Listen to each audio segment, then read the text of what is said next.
dẹp phố à bùi ly có gì hãy hết coi nhớ là đã cao hết có gì thì đâu có gì tao là bây giờ tao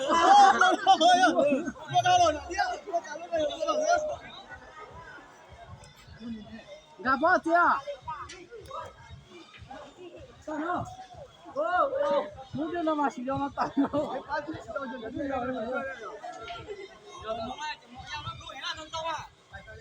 bây giờ chơi với hai ông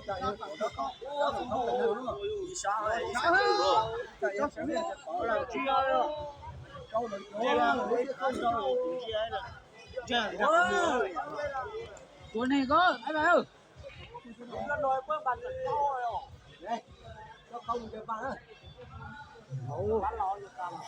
mặt trâu của cô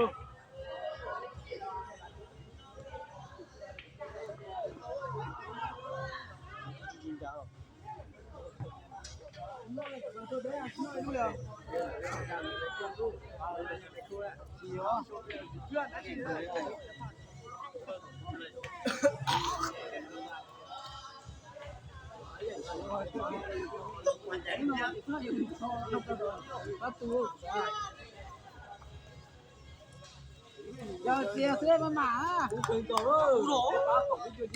đâu đây một lết ta thế chỉ nhớ tôi đấy tôi giờ chả cú là sát đồ cũ nọ tôi là nhở tôi xem là nó có sao po su bài à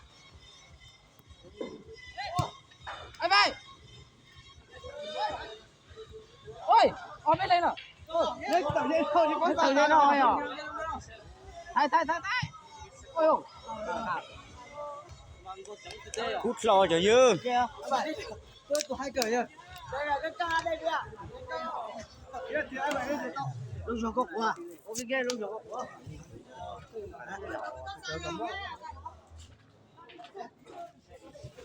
anh tôi cho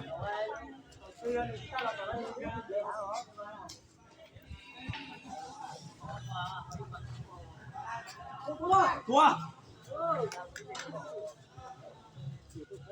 tôi làm bao bao thế đi nha chỉ là giờ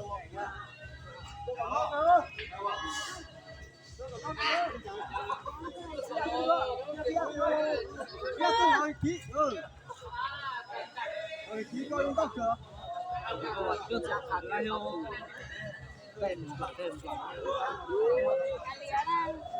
bây giờ cho giá là nó ăn lý mà ta lý này chỉ nó sẽ ăn lý một tốt mình lâu rất là con chạy cứ đúng lòng là nhất một tí ở đây có chơi gì sao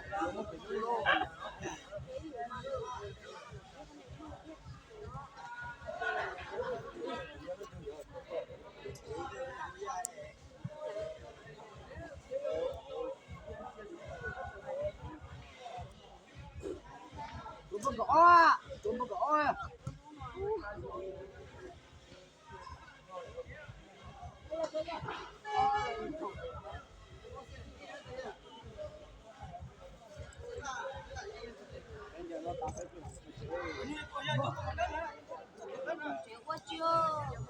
anh lấy chip bao nhiêu à? Giờ từ mà chưa? Hả sao? Bao giờ là? Nông là thì họ. Ôi là cái gì à?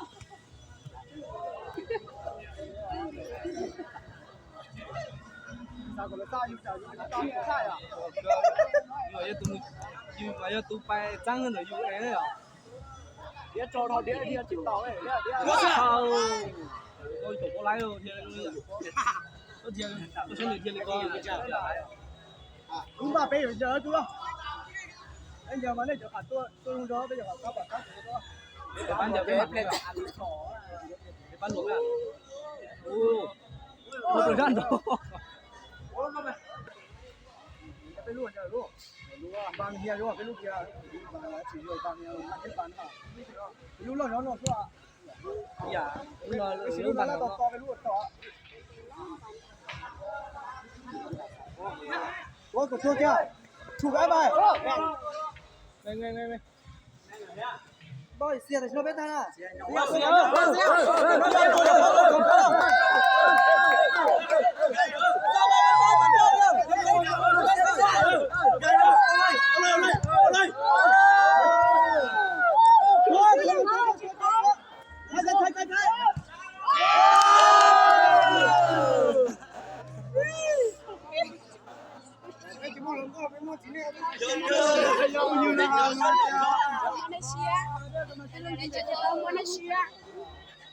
là có xía bò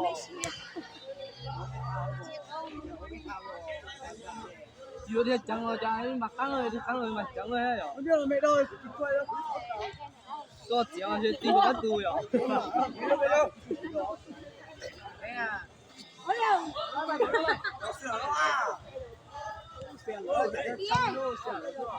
ông ạ à con này đây chỉ có được pin để chỉ xuống một con tua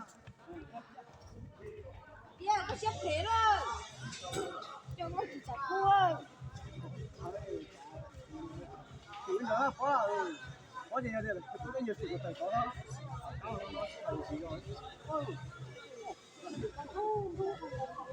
tôi đấy tôi chỉ nói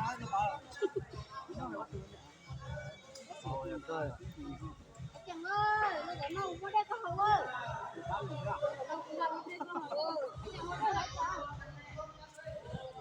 ôi ôi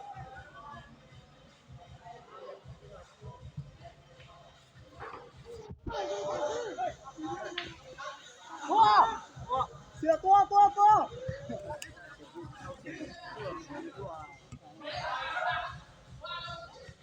qua để xía được chứ để đây rồi tiêu làm cho con đây lão huấn đây thì xìa chỉ bảo cái ta